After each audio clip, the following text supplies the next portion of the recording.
শাহবাগ থেকে আন্দোলন এসে পৌঁছেছে হোটেল ইন্টারকন্টিনেন্টালের সামনে এবং এরই মধ্যে কিন্তু প্রস্তুত রয়েছে আইন শৃঙ্খলা বাহিনী। যমুনার প্রবেশ পথে কিন্তু আইন শৃঙ্খলা বাহিনীর একেবারেই কঠোর অবস্থান হতে পারে সেই অপেক্ষায় রয়েছেন সকলে। এরই মধ্যে কিন্তু জরুরি বৈঠকে বসেছে উপদেষ্টাগণ এবং যমুনার ভেতরে কিন্তু সেই উপদেষ্টাদের প্রধান উপদেষ্টার বাসভবনে কিন্তু তাদের সেই আলোচনা চলছে। আমরা কিন্তু দেখতেই পাচ্ছি যে আপনাদের দেখানোর চেষ্টা করছি রাজধানীর হোটেল ইন্টারকন্টিনেন্টালের এবং তারা কিন্তু একের পর এক স্লোগান টেনেই যাচ্ছেন। তারা কিন্তু বলছেন যে আওয়ামী লীগ নিষিদ্ধ সহ তাদের যে 3 দফা দাবি, সেই দাবি মেনে না নেওয়া হলে কিন্তু তারা কোনোভাবেই ঘরে ফিরবেন না এবং তাদের যে কর্মসূচি যমুনা অভিমুখে যে কর্মসূচি ঘোষণা করেছেন হাসনাত আব্দুল্লাহ, সেটি কিন্তু হয়তো এখন আওয়ামী লীগের ভাগ্যে কি রয়েছে সেটি কিন্তু একেবারেই বোঝা যাচ্ছে না। এখনো পর্যন্ত ঘোলাসা অবস্থায় রয়েছে পুরো বিষয়টি। তবে আওয়ামী লীগ নিষিদ্ধ ছাড়া কিন্তু ঘরে ফিরবে না বলে জানিয়েছে যারা আন্দোলনকারীরা রয়েছেন। আওয়ামী লীগের নিষিদ্ধের দাবিতে কিন্তু আমরা দেখেছি যে বৃহস্পতিবার রাতেই হাসনাত আব্দুল্লাহর যেই ঘোষণা, সেই ঘোষণায় কিন্তু হাসনাত আব্দুল্লাহ বলেছেন যে তিনি আওয়ামী লীগ নিষিদ্ধ ঘোষণা না হওয়া পর্যন্ত যমুনার সামনেই অবস্থান করবেন। কিন্তু সেখানে কিন্তু দেখা যাচ্ছিল যে তার এই অবস্থান কর্মসূচিতে জামাতে ইসলাম, ইসলামী আন্দোলন বাংলাদেশ, হেফাজতে ইসলাম সহ বেশ কিছু দল, জুলাই আন্দোলনে যতগুলো সংগঠন রয়েছিল তারা সকলেই কিন্তু তাদের সঙ্গে সংহতি জানায় এবং সেই মুহূর্তে কিন্তু দেখা যাচ্ছিল যে তারা যমুনার সামনে কিন্তু মানুষের যে ভিড় সেটি কিন্তু বাড়ছিল।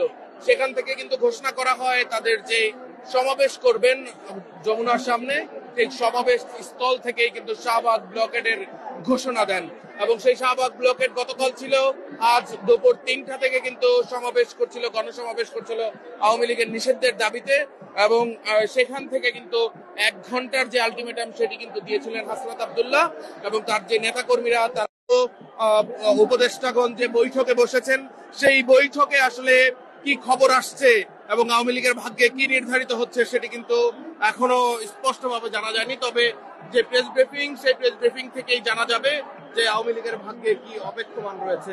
আমরা সেই চিত্রটি দেখাচ্ছি, তারা কিন্তু জটলা হয়ে বসে স্লোগান টানছেন এবং আওয়ামী লীগ নিষিদ্ধ না হওয়া পর্যন্ত তারা ঠিক এখানেই অবস্থান করবেন বলে জানিয়েছেন।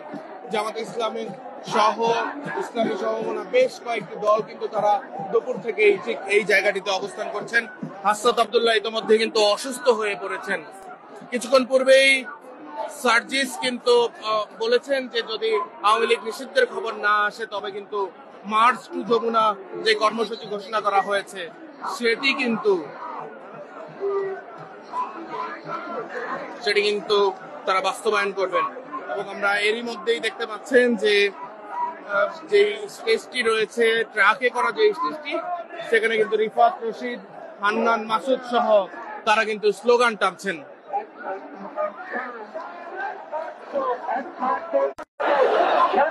আমরা সরাসরি যুক্ত রয়েছে মেট্রোটিভিতে।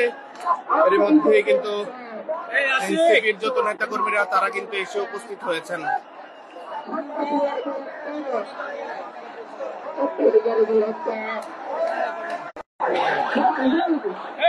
দর্শক,